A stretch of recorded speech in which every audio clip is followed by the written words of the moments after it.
Hello, everyone. We're joined here by Simon, the Chief Commercial Officer from Baanx, who's working on very exciting payments products at the intersection of credit cards, debit cards, and crypto. So we want wisdom about his work in that space. But first of all, Simon, tell us a little bit about your story. What's your background? Sure. So I'm originally from the UK, as you probably guessed from my accent.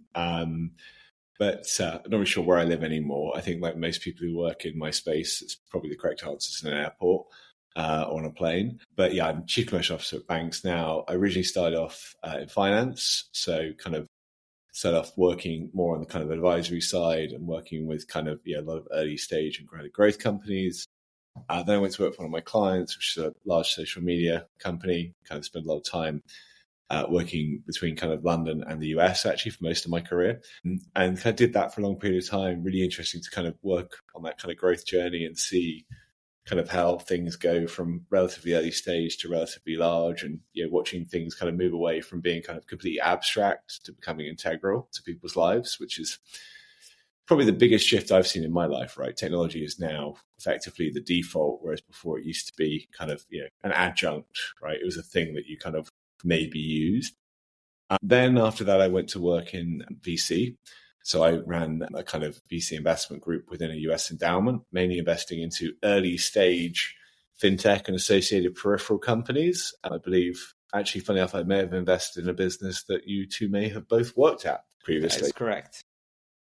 And kind of spent multiple years working there, really kind of working on this kind of thesis of, I suppose, the idea that if you look at kind of a lot of what's gone on in the world, a lot of the concepts that we work with, especially in finance, are really kind of a digitalization of an analog process. So, you think about banking, right? I mean, it is what it is. You think about, supply chain, it is what it is. You think about investment accounts, they are what they are. But ultimately, it's only that way because there was something that they replaced, and you took this analog process and you digitalize it. So I always wanted to work on kind of businesses where you could abolish or change concepts. And so I spent a number of years kind of investing in a bunch of different companies, including people like Monovate, which is a incredibly successful UK-based payments processor, going to hit kind of 50 million of revenue in 4 years, which is exceptional for a business that kind of started with a piece of paper.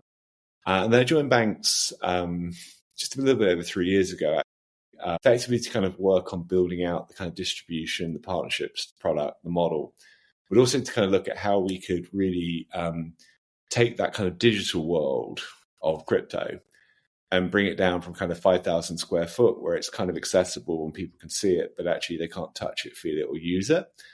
And we built out a whole bunch of products which are really focused upon the idea of bankless payments, right?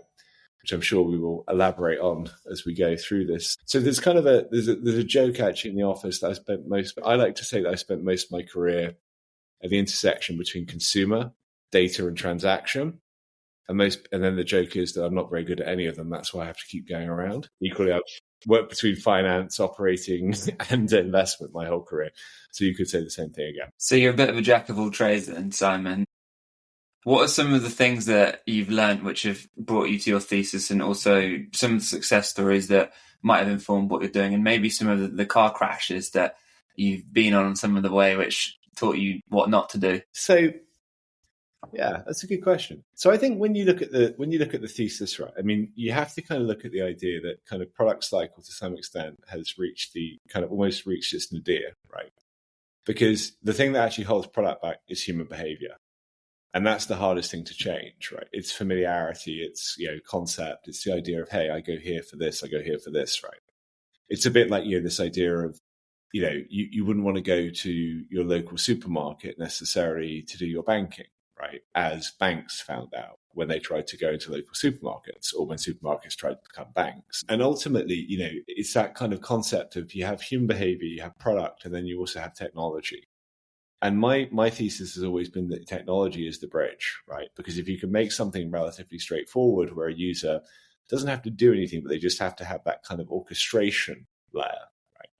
Which is a terribly, kind of techie term that nobody really, knows what it means because it seems to be abstract. But in my mind, it's how you make a series of processes work better but also where you don't have to necessarily be the person who intervenes into them. So, I think if you look at probably a good example of that is something like Revolut as an application. It's all there in one set of buttons. Whether you use it or whether you don't, you can kind of compose it in a way that works for you. And that's a good example. But even within that construct, you've still got this separation of different functions and different roles.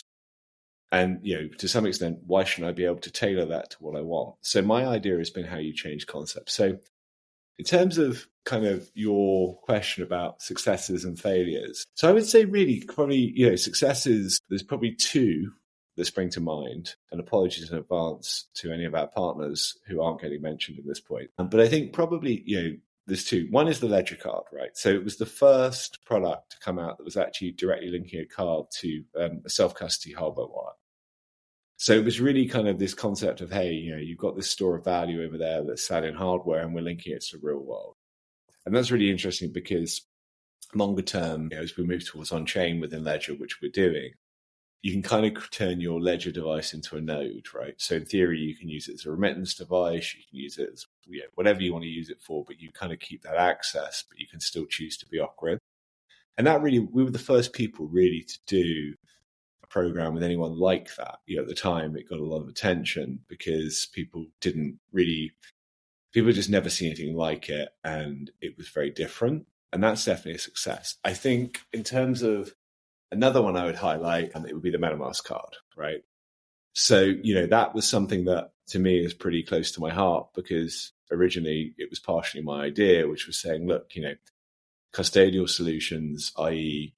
putting money on a platform that you can then go and spend, is really just shadow banking, and what's the real consumer benefit, right? So if we can focus on direct spend from self-custody, which what that means is, you sign up, you have the technology, you have the smart contracts, you have all this good stuff that drives the system, but actually the money stays with you until you go and spend it. So it's almost like the best way to describe it is like you've taken your physical wallet that used to sit in your pocket and you've made it digital. And it's the same checkout experience, right? Except the technology steps in and removes the process of the user. Rather than handing over $10 or whatever, you're handing over your card. But actually the funds stay with you until the point that the till pings and says yes. And that's really interesting because it is genuinely a first. It's the world's first bankless debit card. So it turns your MetaMask wallet effectively into something that you could say, hey, rather than just being a store of value where I can play with crypto, I can also link this back to the fact that I want to pay for my shopping on a Tuesday. And I'm sure we'll explore that theme a lot here, but it'll be a seismic shift potentially in terms of where people choose to interact and what interaction they choose to have, and how you could potentially orchestrate that so that you could give the benefits of the technology and the decentralization and the benefit of choice back to the user, as opposed to just the kind of confined product model that traditionally we've operated with financial services. So that, to me, is a success. And then in terms of a failure, I mean, depending on who you ask, they'll probably all have a story of some description. I would say for me, in terms of recent times, the biggest failure we had was we worked with a certain internet browser, who I'm not going to name because I want to say things about them that they'd probably sue me about if I use their name. But we came up with this idea, which is really, really kind of cool. It was like, hey, how do we create crypto Apple Pay, right? So you can connect your wallet, you can embed it in a browser, you can go out, you can spend. In theory, when you arrive at checkout, it knows who you are. It can look for discount codes. It can do all this kind of cool stuff. And you basically tokenize money and tell it it's the internet, which in theory, was the best use of private key, right? How do I make magic internet money a thing that's real? And we spent ages on this. We spent loads of money on it. We got really excited about it. We signed a deal with, a browser, which is, I'm not sure if it's, certainly, I think it's top 5, right? And 2 of them, it obviously wasn't, i.e. the big 2. And then we started delivery. And then right at the 11th hour, they came along and basically just screwed us. They told us that we had to redesign the whole thing around a certain blockchain, and we had to use certain suppliers and all these things. Well, hey guys, we're a product, right? We're not a dev house. But they wouldn't have it, and they started getting really difficult, really litigious, and all this kind of stuff. And we found out later that it was because a certain blockchain had offered them several $1 million of cash to ensure it was built on this particular blockchain. Now, the only issue with that was that I need sub 5-second finality. And this particular blockchain had 6-second first block response time. So it wouldn't work, right? So we ended up having spent, kind of a year and a half building, developing, coming up, persuading ourselves the best idea in the world to realize that we actually had zero distribution and we were probably going to end up suing them. So that was probably the biggest miss in recent times. Simon, I'd love to jump into the details of why exactly you need 5-second finality and how exactly this non-custodial solution works. But I want to first take the opportunity to talk about a topic that I don't get the opportunity to talk about very often, which is the intersection of payments and advertising. And the story you were just sharing very strongly illustrates it, right? Payments, native payments in the browser unlocks a lot of things, amongst other things, new advertising methods.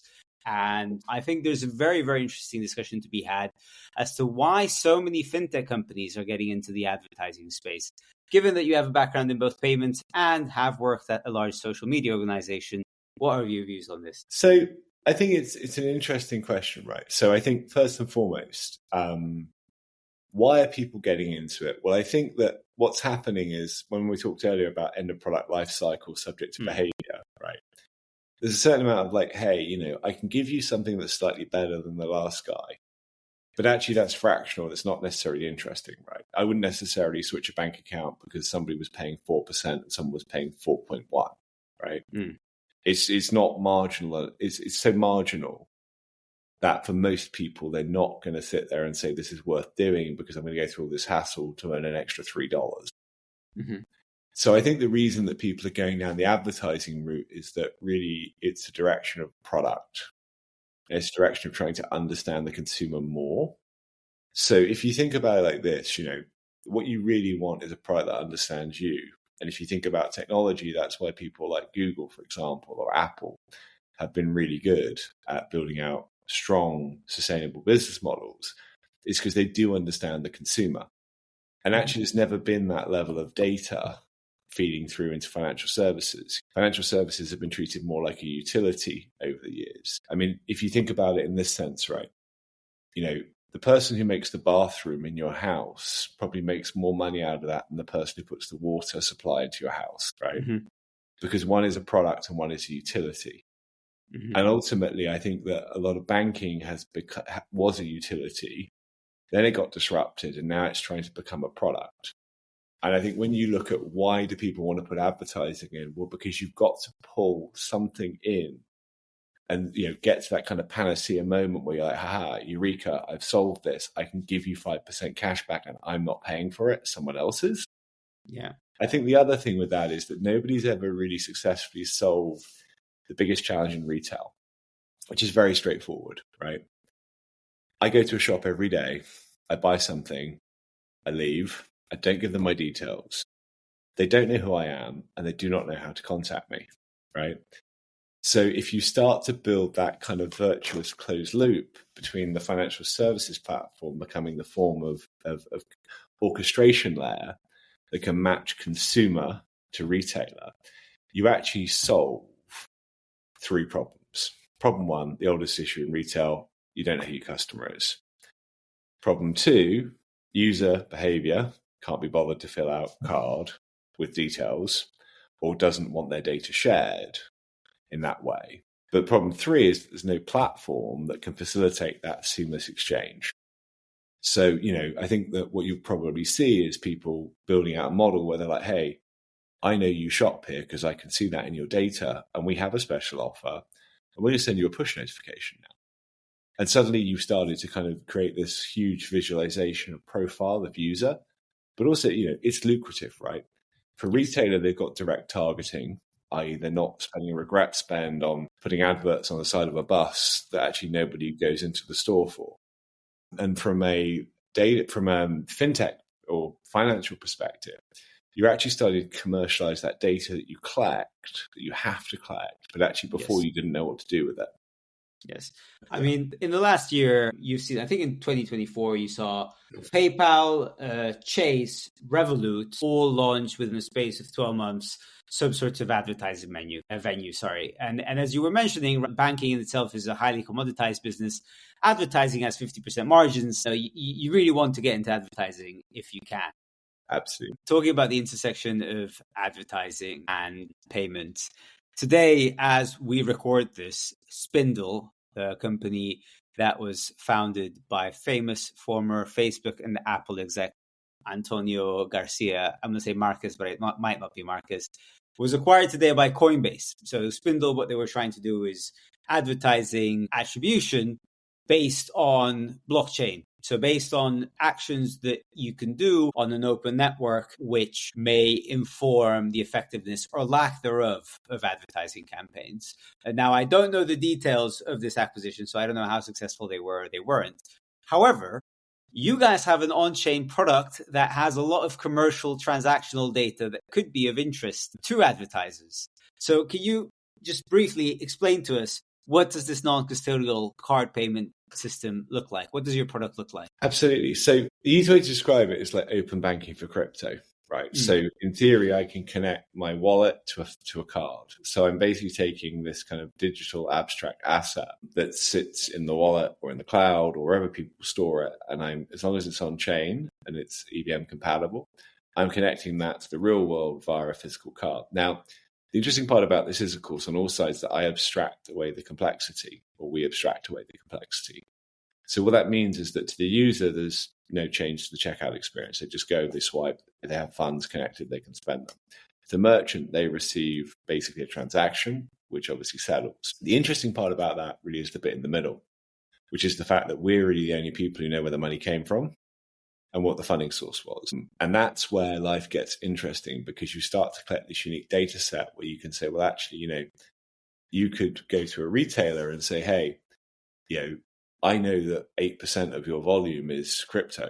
And they say, well, no, actually it's 0% because we don't accept crypto. And we say, well, actually, we can tell you that we're spending this much money per week directly from cryptocurrency on your website.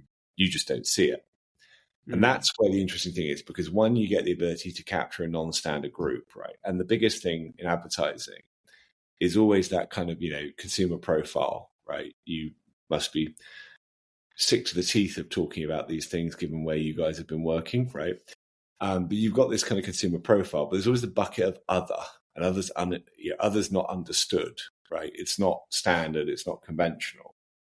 And if you can bring to life that group and you can show that obviously it's growing, potentially what you do is you create a whole other vertical. It's the same principle, as people like Klarna, for example, if I'm allowed to use that word on this podcast, where, they went to retailers and said, hey, we put this button in, and by the way, your volume's gone up and you should pay us for this because we can get consumers to stop dropping baskets, right? It's a similar principle to us, where we can say, well, look, we can target user if a user wants to be targeted.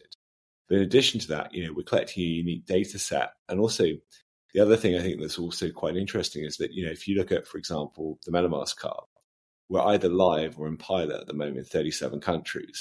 Yeah. Now, I've not seen many products that have gone into 37 countries within a few months of launching. So we're really starting to see, exactly. We're really starting to see, unique consumer profiles. So, for example, the consumer profiles we're collecting in Brazil look very different to the ones in Europe. The ones in the US look quite different to the ones in Mexico, for example. So just to understand a little bit what happens in that magical middle step. So I'm the user. I actually started onboarding on MetaMask to get the MetaMask card.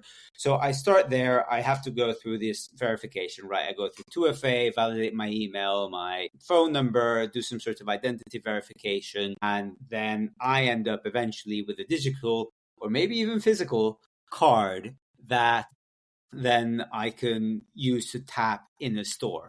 What happens under the hood? Are you guys creating a smart wallet? What happens every time I tap? Tell us a little bit of what's going on the hood. Yeah, absolutely. So what we do is, first of all, we utilize account abstraction, right? Which is a terribly complicated concept, but it basically says that, you're authorizing us to effectively have a level of access to your account to be able to do certain functions because they're governed by a smart contract. So you sign the smart contract when you sign up, and you can delegate either a fixed amount or you can delegate a continuous delegation, which basically, hypothetically, say you had $1,000 of USDC in your wallet. You could nominate to select a fixed amount, i.e. $100, and that's your spending cap. And when you hit it, you have to go and reset it. Or you could just put continuous, in which case your spendable balance or whatever your balance of USDC is. If you spend it and then you top it up again, it would still work. It would just update your balance. Then behind the scenes, what we do is that you have a smart contract. You go out to the store, you get to tap your card, and you say, I want to spend $50. Our system basically looks at your wallet and says, okay, do you have a connected funding source? Do you have $50 available? Have you passed the standard kind of card security checks, etc.? If the answer is yes, then we initiate the delegation, but we approve the transaction, and we do all of that typically within a handful of seconds, right? I mean, we have to, in Europe, it's mandated there has to be sub 5 seconds for the whole process. So we basically have to be able to work on the blockchain in incredibly efficient ways in the background. In addition to that, the other thing we do is obviously we deduct the gas fee from the wallet, and we price the gas fee by actually crawling the previous block on chain. Yeah. With what the gas fees were. So obviously with Metamask, it's on linear, which is incredibly cheap and fast, right? But basically what we've done is kind of stepped in to kind of look at one world and talk to the other world and make those two worlds talk to each other, but try and do it in a way that the user doesn't have to add additional steps or functions or features or clicks or whatever, because the minute you do that, it doesn't work. People just won't use it. Do you ever have to take on some sort of credit risk in terms of, because the 5-second rule is pretty hard. Crypto systems are known for many things, but not necessarily for being speedy. Do you have to take on some sort of credit risk in terms of assuming this customer is good for the money, I'm going to say yes to the merchant? We take settlement risk, is that if the deduction or delegation failed, then we would be the one who have to still pay for it. But actually, we built our technology and our ability to work on chain in such a way that, generally speaking, without alluding too far into how we do it, because if I tell people how we do it, they might find a workaround. We've yet to have an issue where we've actually had a major kind of non-settlement event from customer, should we say, right? Or default from customer. So from our perspective, we've generally just kind of built out a series of tools, systems, oracles, smart contracts, forwarding contracts, and everything else to ensure that basically, we can make it work fast enough. Now, that means that, of course, it doesn't work on some chains because some chains aren't fast enough. But the majority of chains now, especially in the L2 space on, for example, Ethereum, or if you're looking at things like Solana or you're looking at things like BSC, they are fast enough. And then sometimes, we go down to the complexities of even running our own parachains on some of these networks so that we can ensure that we don't get congestion, and we do a bunch of load balancing and we run it through our own nodes and all this kind of good stuff. But there's a whole world of kind of geek chat there that probably, if I tried to explain this to anyone else but an audience, they wouldn't get. But we've done a lot of kind of core infra. We're also, becoming a core contributor to some of the networks that we operate on as well, which helps us ensure that we get smooth transition. Yeah. One more question for me with regards to the technicalities, and then I'll let Alex ask a few questions with regards to who are the actual customers that use this.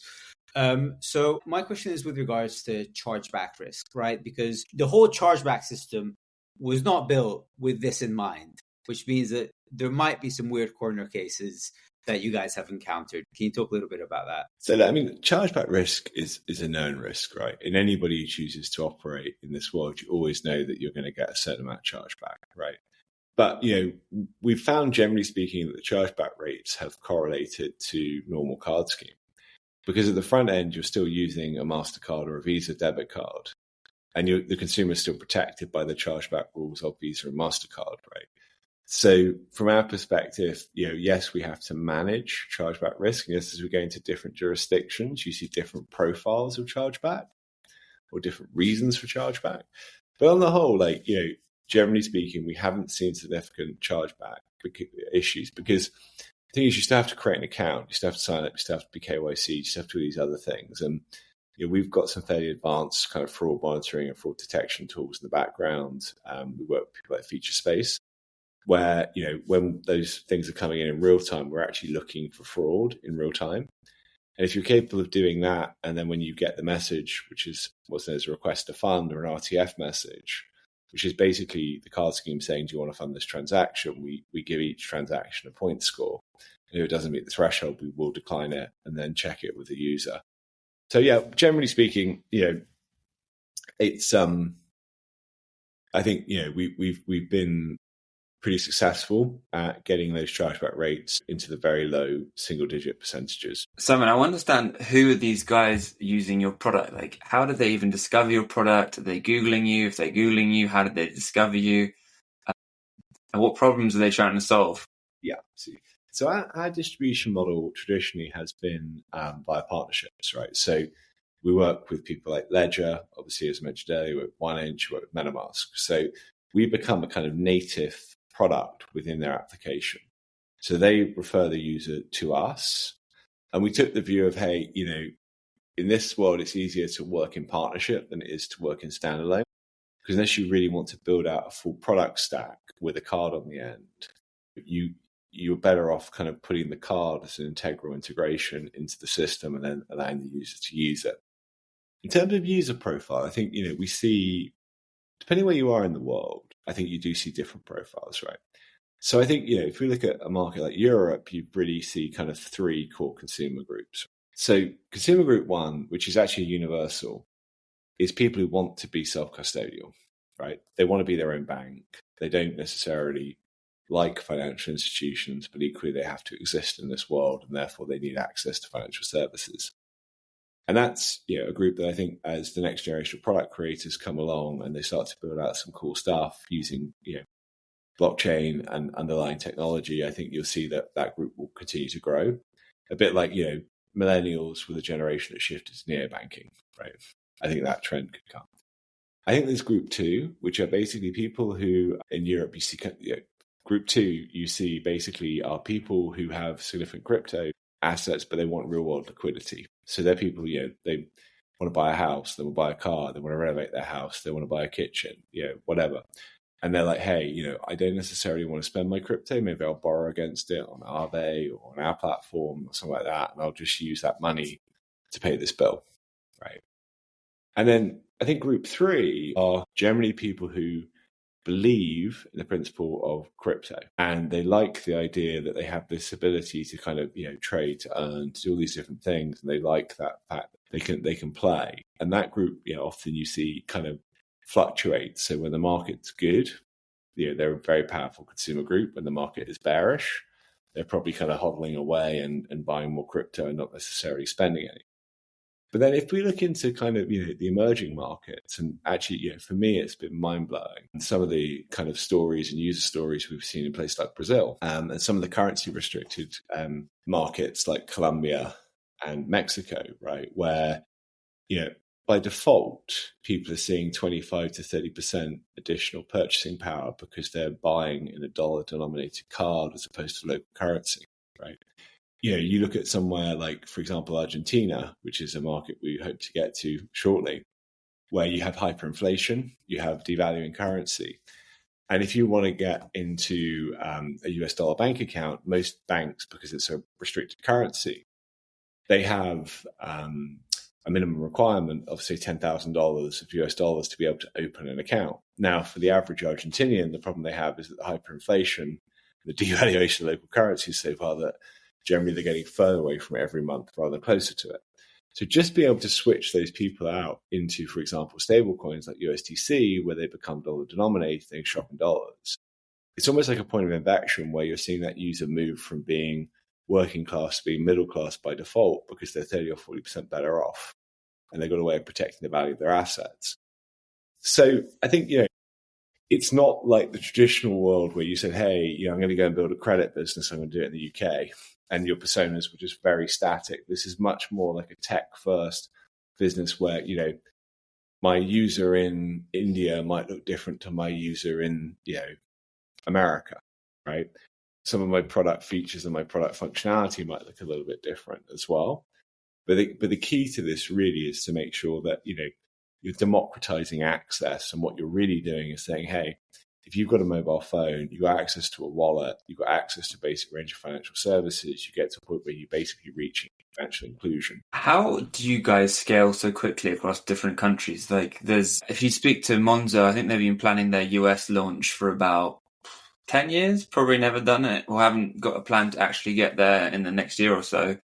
Klarna took ages to launch in the US. I think lots of countries or companies would love to make the most of the issues in Latin America, like you mentioned, but they just can't move as quickly as you have. How are you able to do that? I think it's really the fact that we've kind of built a coalition of people around us, ranging from our partnerships with people like MasterCard and Visa to our issuing platforms, people like Monavate. In the US, we work across Riverbank, where, first and foremost, people want kind of alternative products to come to market. They want to see things like this coming along.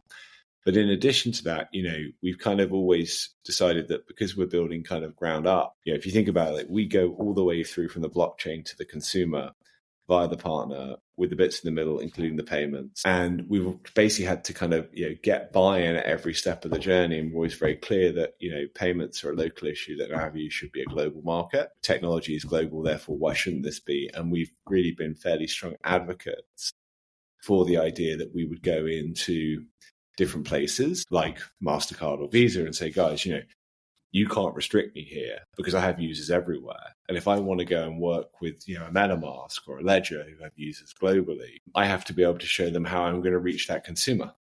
And that's really, I think, the interesting part for us is like, because we have these kind of global technology partners who have users all over the world, we have an instant justification for why we should be in that market.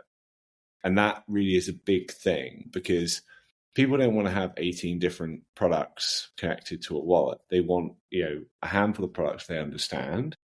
And of course, you're never going to achieve that if you have to go country by country, region by region. I think really, that and, a lot of work, right? I mean, if you were to look at kind of where we want to get to, which is 80 countries this year, it's really, in one way, shape or form, about 5 years worth of work has gone into that. We just didn't shout about it because we didn't need to get a valuation like Monzo did. We weren't trying to avoid a down round, right? Very interesting. We couldn't think of a company that's announced a US expansion just to get a fundraising through, could we?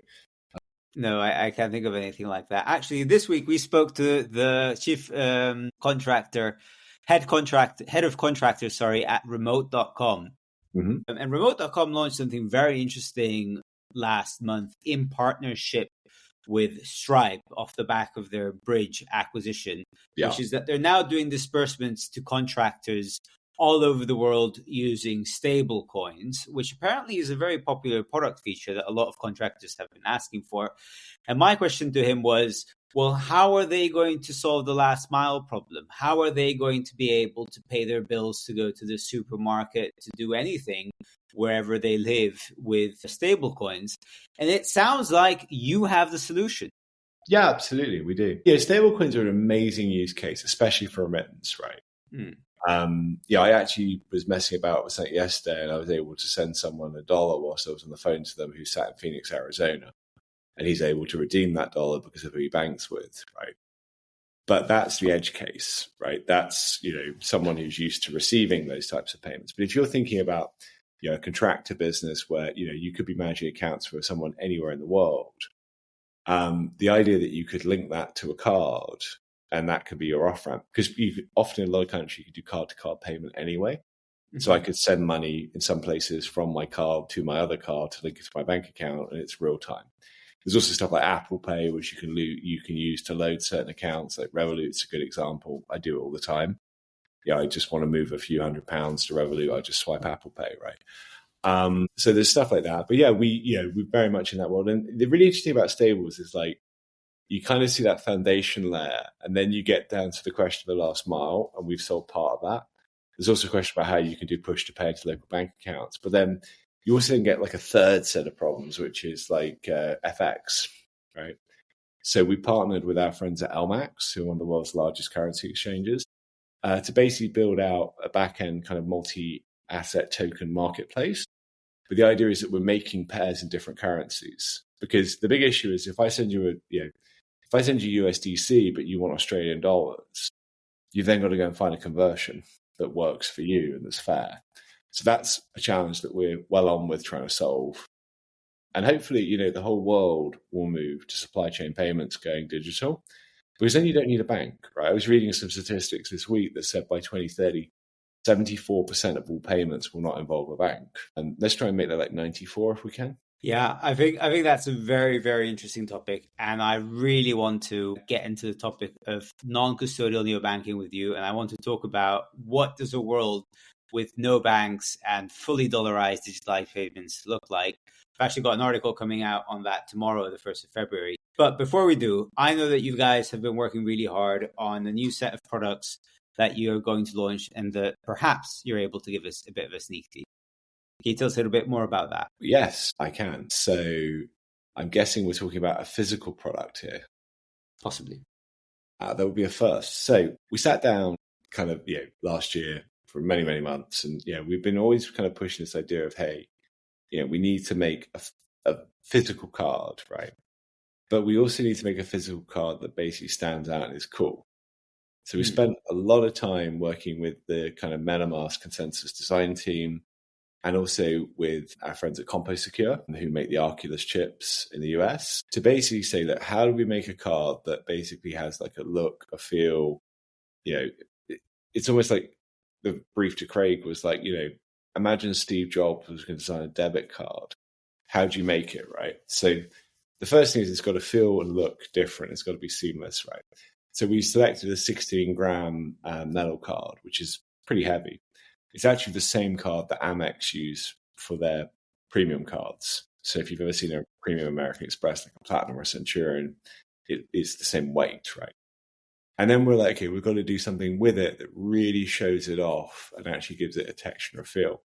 So we ended up with like, hey, we're going to laser engrave everything. We're going to do everything so that each element of the card design actually has a feel that's slightly different to the next.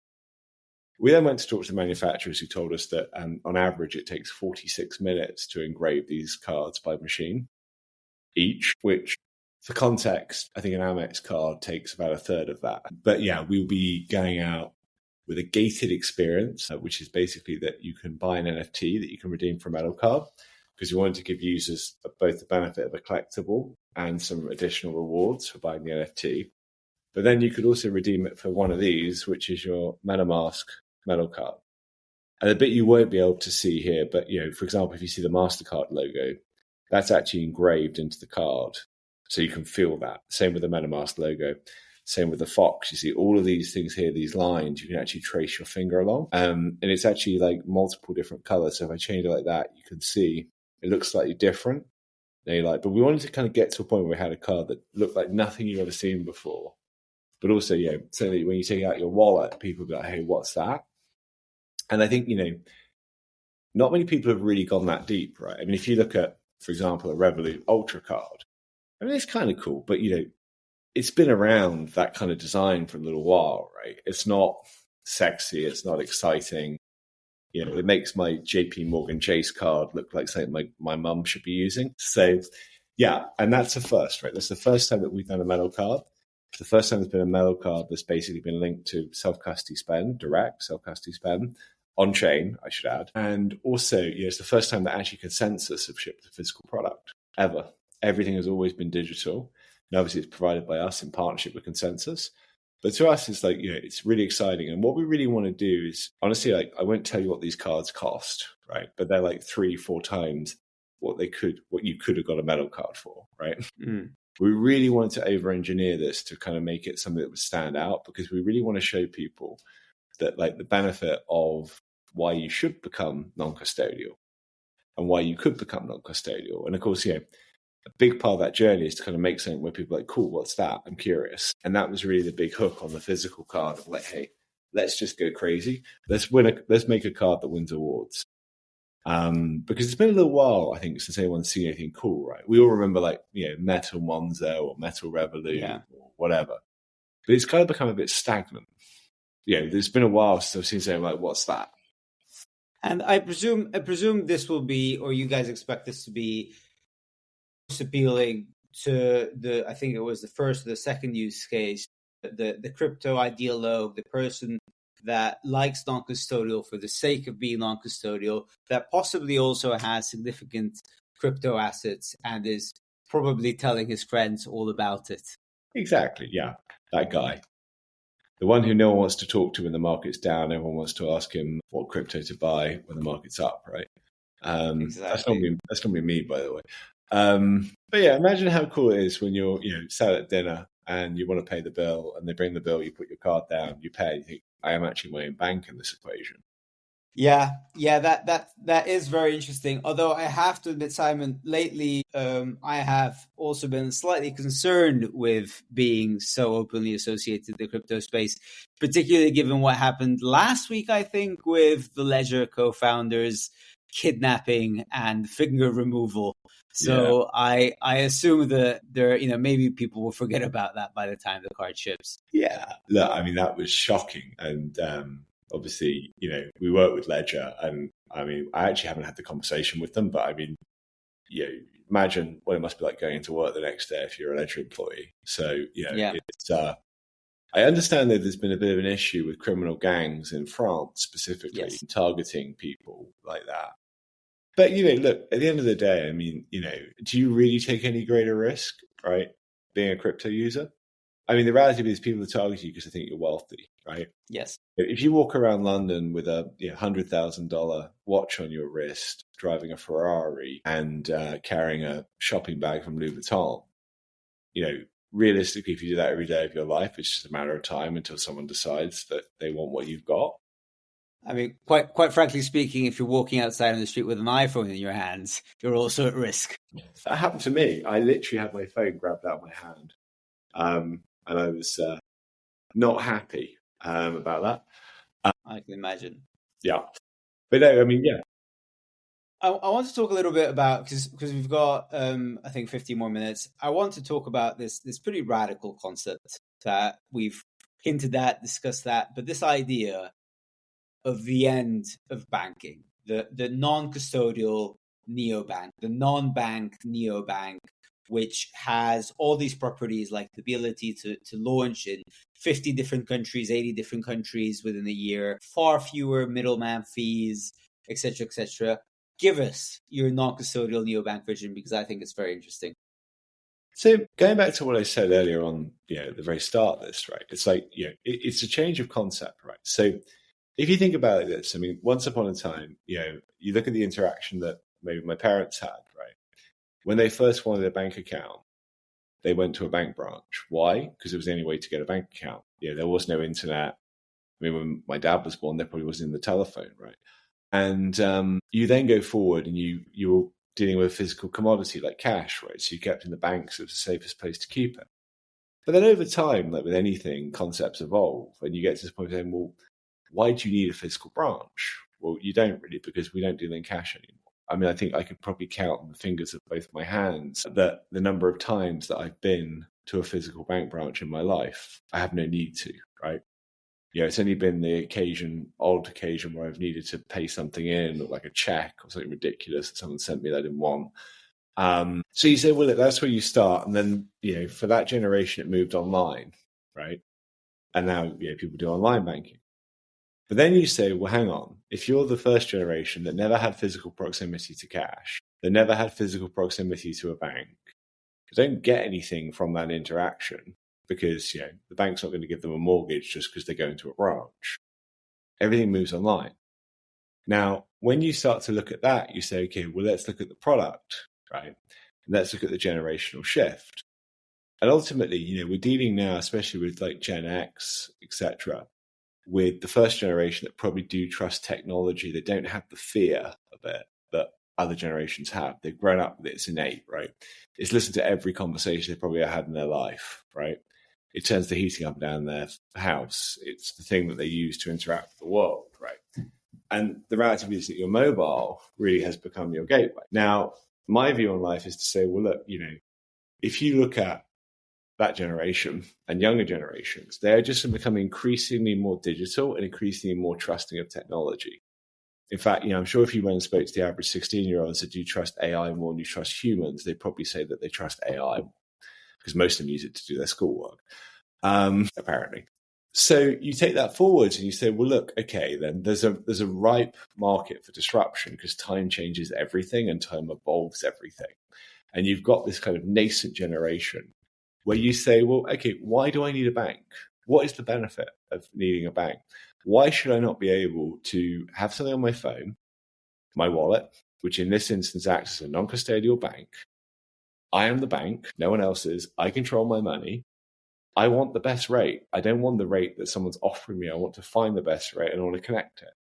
I want, the best interest rate. I want the best savings rate. I want the best ability to invest or buy an asset.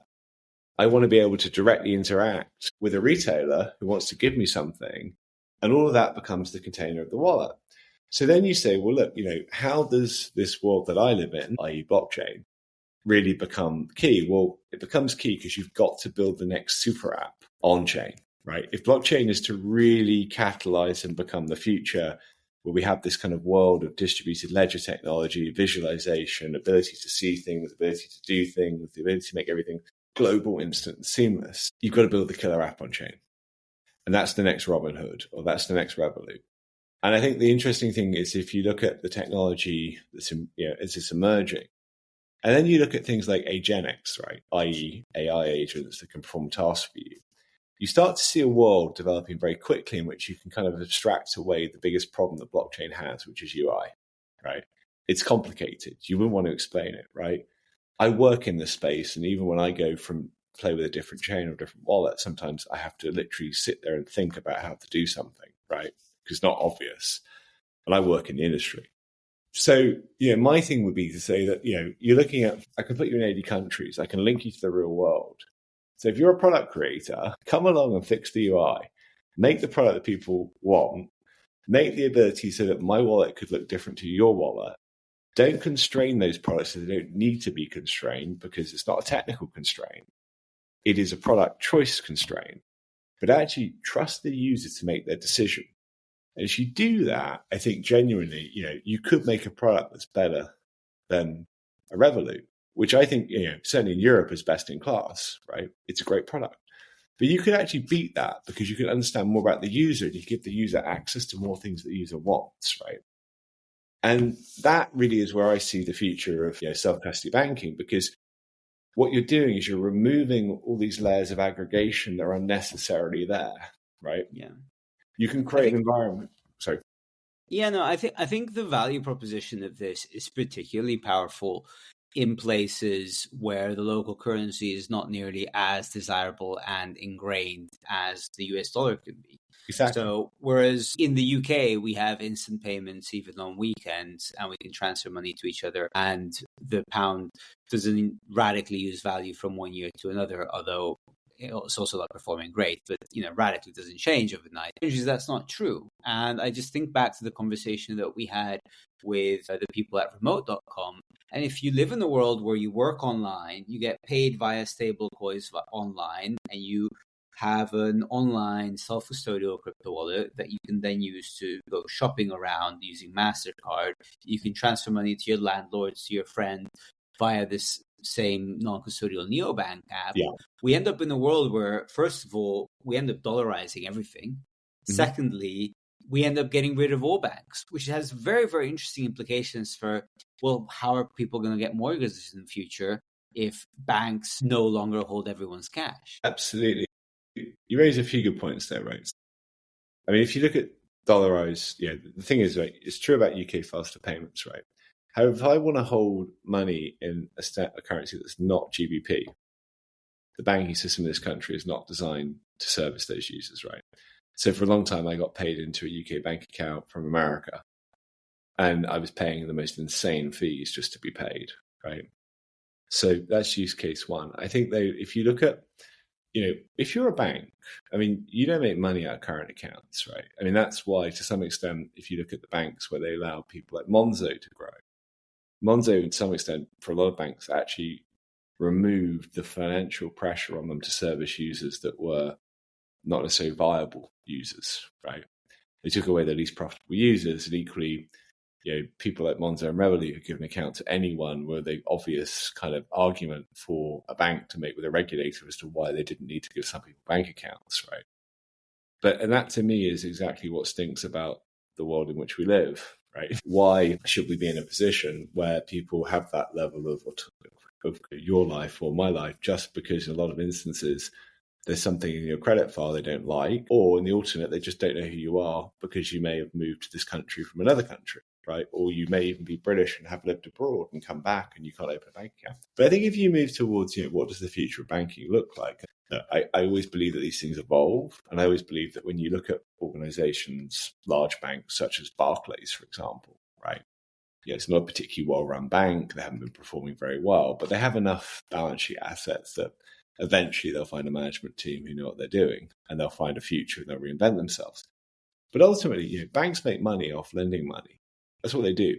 Then you put bank accounts on there because it was a way of capturing a user. You remove that, actually, weirdly, you can argue that, changing the face of fractional banking, which is what we're talking about, i.e. transactional banking, doesn't actually change the core purpose of the bank, which is that they could become a provider of credit. The only difference is that you're going into a more competitive marketplace. Now, if you are a bank and you're well run, you've got loads of money, you've got scale, you should back yourself in that equation because you should be able to win because you've got the money to be able to get there, right? So, in my mind, the world will change. But equally, if you look at the history of banking, which we probably don't have time to cover off today, the advent of credit and transactional banking being the same thing is actually a relatively recent development. 50 years ago, you had 4 different banks that would do 5 different things. You had trade banks, you had consumer banks, you had business banks, you had investment banks, you had lending banks, you had mortgage banks, you had, building societies in this country, or credit unions as there are in most of the world, right?